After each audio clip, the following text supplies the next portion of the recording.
I'm Joey Batano here for SaginawSpirit.com, and I'm joined now by General Manager Dave Drinkill. The day of the OHL priority selection, and our first round pick from the Vaughan Kings is Nick Porco. Yeah, Nick Porco was a guy that we've targeted for a long time.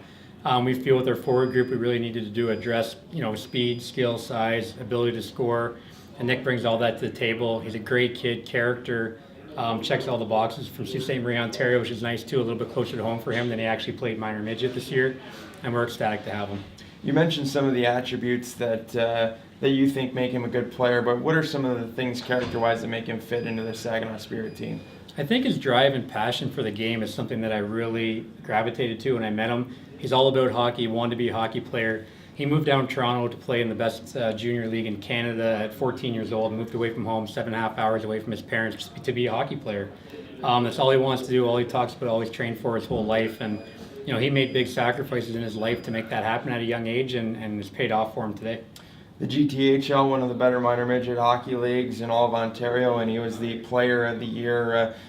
You mentioned the skill, but obviously to be a player of the year in a league of that caliber, pretty good.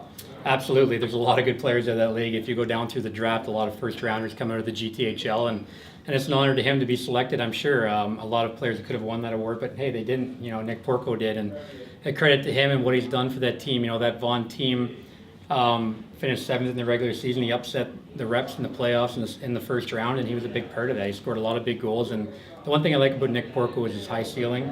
I think he's nowhere close to being as good as he's going to be, and with our coaching staff and development, he's going to be one heck of a player. Nick Porco, the first overall pick for the Saginaw Spirit, 4th overall in the draft in the 2017 Ontario Hockey League priority selection. With General Manager Dave Drinkill, I'm Joey Batano for SaginawSpirit.com.